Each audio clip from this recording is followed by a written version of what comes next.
제가 막 이런 거에 대한 얘기를 하고 싶었나 봐요. 누군가와. 그래서 이제 학부모 문화가 뭐냐 이거죠. 그래서 이어서 이제 얘기를 해볼게요. 학부모 문화가 뭔데? 자, 학부모 문화가 뭐냐면 정의가 있어요, 이 책에. 학부모가 학생을 둔 부모로서 자신의 역할을 수행하는 과정.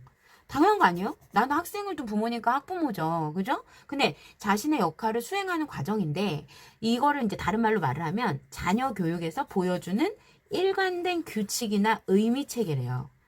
그러니까 이게 뭐냐면 쉬운 말로 설명을 좀, 저도 이 말 듣고 되게 어려웠거든요. 쉬운 말로 설명을 좀 하면, 엄마로서 어떻게 해야 아이를 잘 키우는 건지, 그리고 엄마로서 아이에게 인생에서 중요한 게 뭐라고 강조해야 하는 건지, 왜, 무엇을, 언제, 어떻게 해야 하는 그 모든 것 있죠. 아이에게 뭔가를 말하는 그 모든 것, 그 답을 정해주는 거, 이게 바로 학부모 문화래요.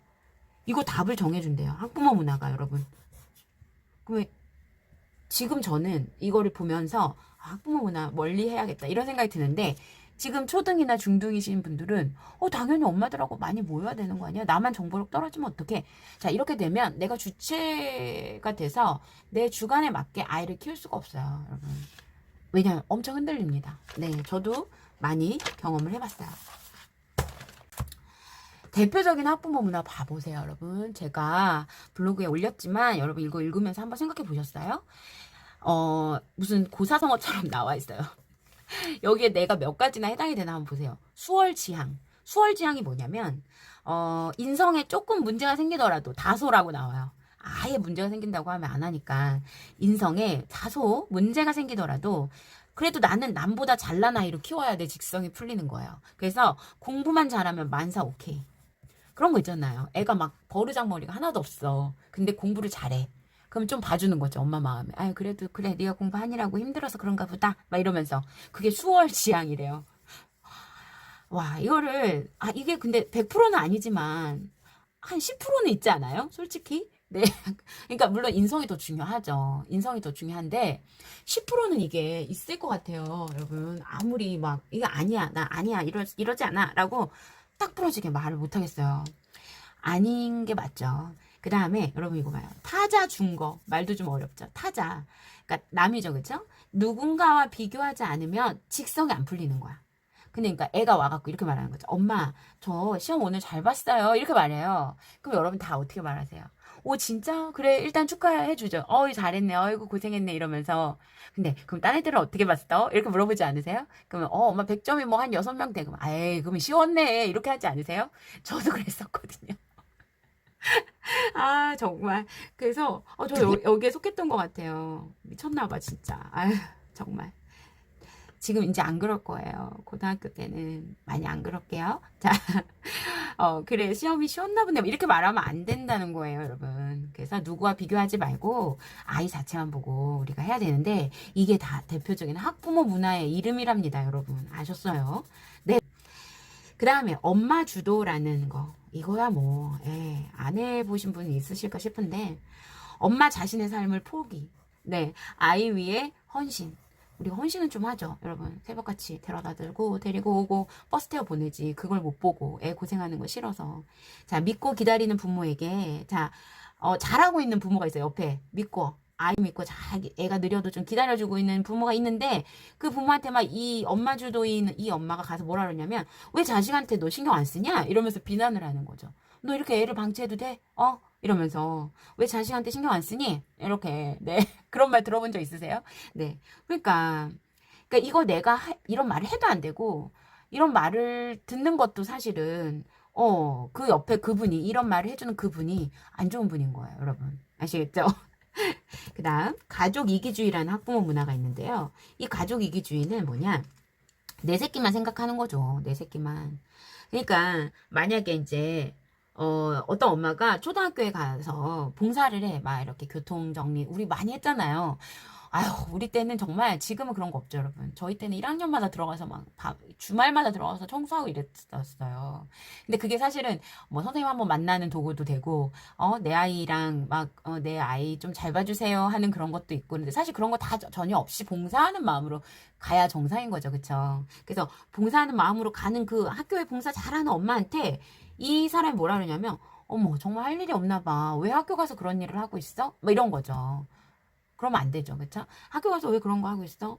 내 아이만, 그러니까 이 엄마는 다른 아이들을 위해서도 그런 봉사를 하는데, 아유, 내가 뭐 할 일 없냐? 저런 거 하게? 막 이렇게 반응하면 안 되는 거예요. 그게 가족 이기주의. 내 아이만 생각하면 내 아이 크지 못합니다, 여러분. 사회에서 고립당해요.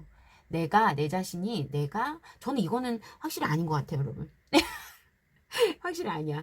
왜냐면 저는 막 이렇게 뭐 하나 알아도 같이 이렇게 좀 같이 도와서 하려고 하고 했던 엄마예요. 네. 그다음 투자지향. 투자지향은 뭐냐? 이거죠, 이거. 부모가 이제 돈을 들여야 아이가 성공을 한다. 아이가 스스로 노력해서 만약에 성적이 오르잖아요. 그럼 속으로 안 믿는 거죠, 엄마가.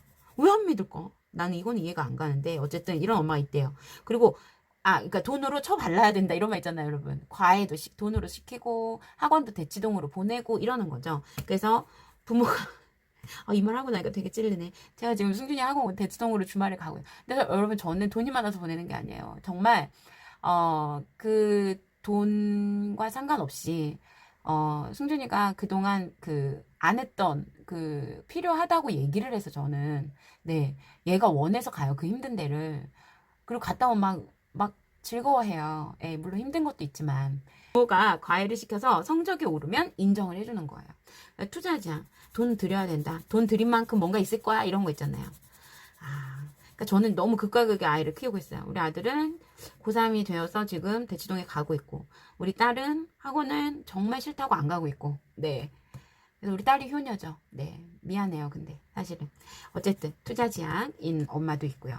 권위를 포기한다. 이게 뭐냐면 자식을 아주 그냥 상전으로 받들어서라도 저는 이거 못해요. 네. 상전으로 받들어서라도 인정받는 아이로 키워야 된다. 뭐 받들어 총도 아니고 저는 이렇게는 못하는데 상전으로 받들어서라도 인정받는 아이로 키워야 된다는 어떤 그런 강박관념이 있는 거죠. 그래서 부모가 자기가 지켜야 할 권위를 포기하고 아이 비위 맞추기에 급급하다는 거예요. 그럼 여러분 뭐뭐 속하세요? 저는 수월 지향 찔끔 그 다음에 이렇게 말한 적 있어요. 고백하면 타자 준 거. 엄마 주도 이렇게 이것도 한 적 있는 것 같아. 그 다음에 이건 아닌 것 같고 이거는 돈이 많이 없어서 많이 못했고 이건 아닌 것 같고 한 3개 정도 되는 것 같아요. 부끄럽다 이렇게 제가 막 혼자 쓰면서 네 그랬어요. 근데 여러분 옛날에 그 90년대 학부모 문화가 있어요. 90년대면 제가 한창 학교 다닐 때인데 이때에 그 전에 그러니까 우리 엄마만 봐도 우리 엄마 저한테 이렇게 정말 뭘 신경 쓰셨냐면 아침밥 아침밥을 꼭 국, 밥, 뭐 이렇게 반찬 정말 여러 개 해갖고 저는 그냥 뭐라 그럴까 이렇게 아침부터 상다리가 부러지게 밥을 먹었어요. 늘. 저희 엄마는 돈을 벌 줄도 모르셨고 공부도 많이 못하셨고 뭐 교육에 대해서 하나도 모르셨기 때문에 그냥 자식을 믿고 밥 먹는 게 제일 중요하신 분이었거든요. 저는 그 밥을 먹으면서 엄마에 대한 사랑을 너무 많이 느꼈어요. 그래서 제가 지금 이렇게 통통하잖아요. 여러분 건강하잖아요. 다 우리 엄마 덕이에요. 네. 그런데 저희 엄마 얘기를 좀 하려고 저희 엄마는 많이는 못 배워서 뭔가를 알려주고 이러지는 못했지만 정말 그냥 아무 욕심이 없으셨어요. 아이가 반듯하게 크면 됐지. 우리 엄마 말. 네. 평범하게 사는 게 제일 중요하다. 이것도요. 엄마 치맛바람에 집안 망한다. 그 다음에 내 새끼가 소중하면 남의 자식 귀한 줄도 알아야지. 그 다음 벼루장머리나 오냐오냐 이런 거 안 하셨고요. 사람 도리가 제일 중요하다. 그래서 저희 엄마의 그 취미 중에 하나가 뭔가를 막 많이 해요.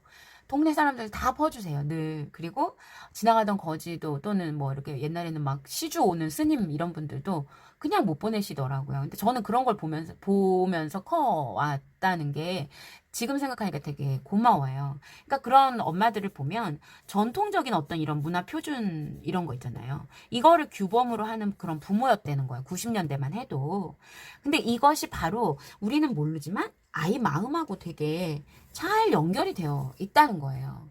그래서 예전에는 개천에서 욕나는 사례도 되게 많았잖아요, 여러분. 그래서 요런 부분, 이 부분 읽으면서 엄마 생각이 좀 났고요.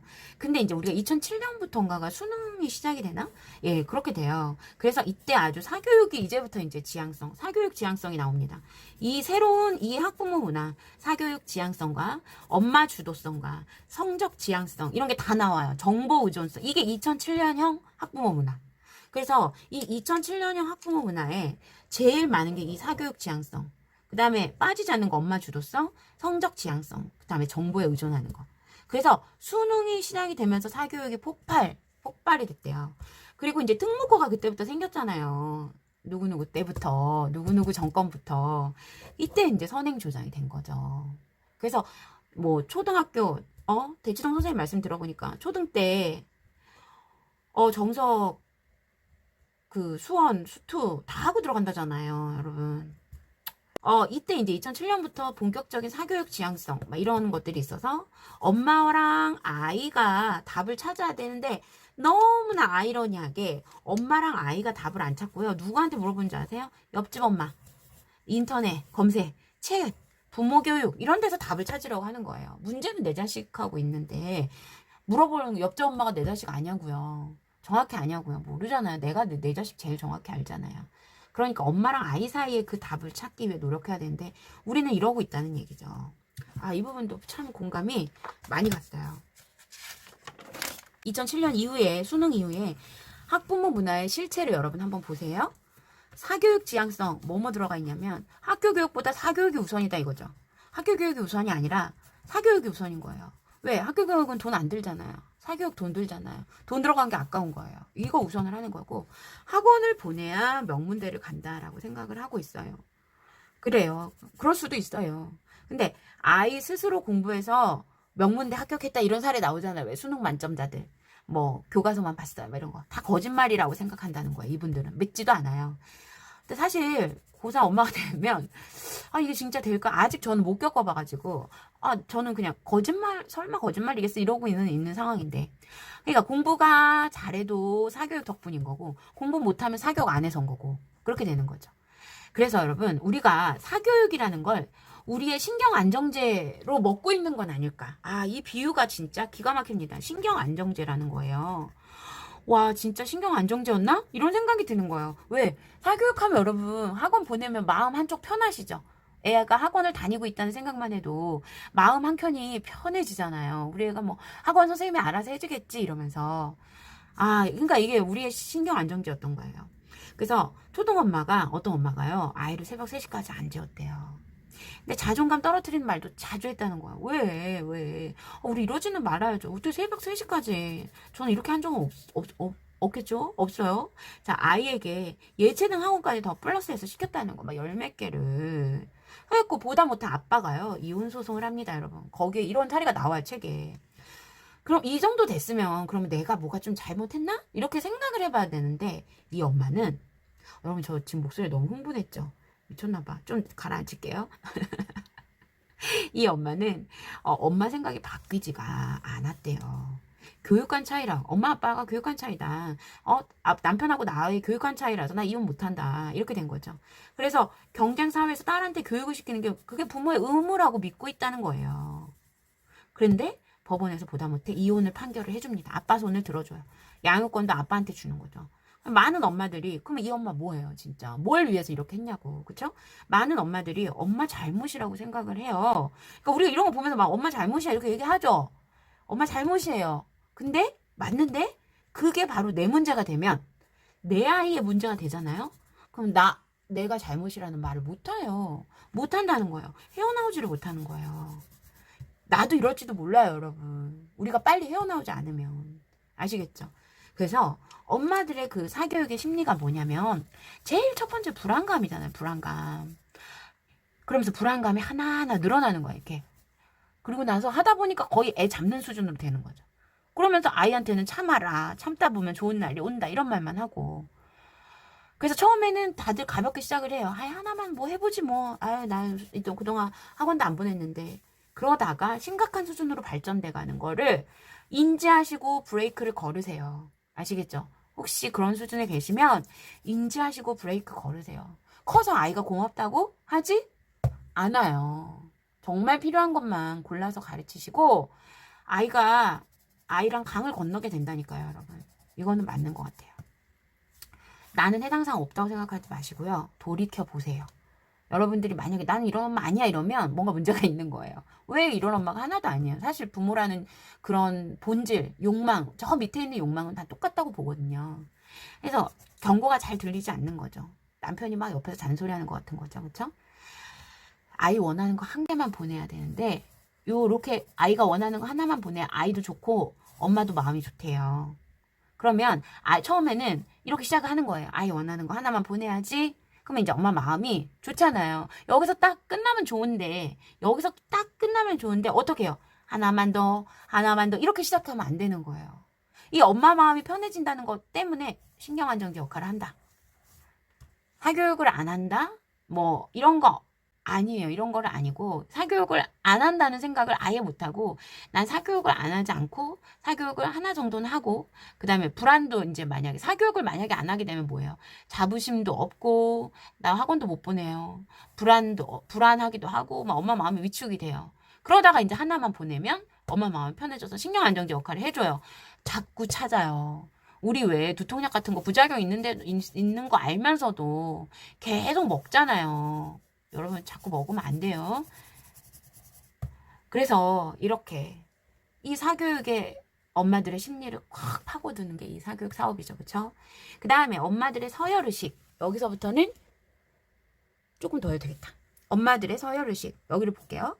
엄마들의 서열이 뭐냐. 이거 그거죠 여러분. 애 등수가 내 등수고 애 성적이 내 성적이고 그러면 안 되는데 정말 쓰잘데기 없는 거예요. 예, 그냥 내 아이가 잘하면 아이고 내 아이가 잘하네 라고만 생각하고 나랑은 별개로 생각하는 능력을 자꾸 키우세요. 내가 잘나서 내 아이가 잘하는 거 아니에요. 내 아이가 잘나서 내 아이가 잘하는 거예요. 내 아이가 잘해서 잘하는 거니까 나랑은 자꾸 별개예요. 그리고 내 아이가 잘한 건가 봐 이렇게 객관적으로 그냥 남일 얘기하듯이 그런 식으로 여러분 이렇게 아이를 바라보셔야지 우월감을 맛봐요. 사교육 경쟁을 통해서 한 번 성적이 올랐어요. 그럼 물불을 안 가린대요. 그럼 다른 엄마가 치고 나가는 걸 보면 대부분 따라가. 딴 엄마가 이제 만약에 이 엄마가 원래 공부 못했는데 어느 학원 가갖고 막 성적이 확 오른 거예요. 그러면 막 여기저기서 물불 안 가리고 막 우리 애도 좀 받아주세요 이러면서 들어온 얘가 그 선생님하고 맞은 거지. 우리 애가 그 선생님하고 맞으리란 보장은 없는 건데. 그러다 보면 사교육 늪에 빠지고 사교육의 그늘이 편하다.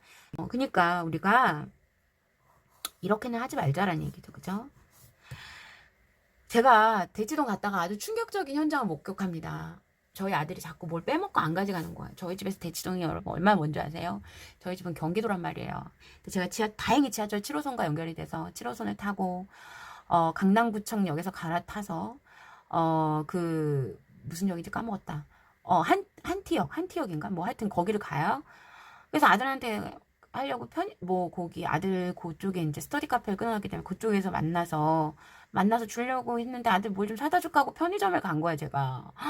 발 디딜 틈이 없는 거예요. 수업이 끝났나 봐, 그때. 완전 길거리에 애들밖에 없고요.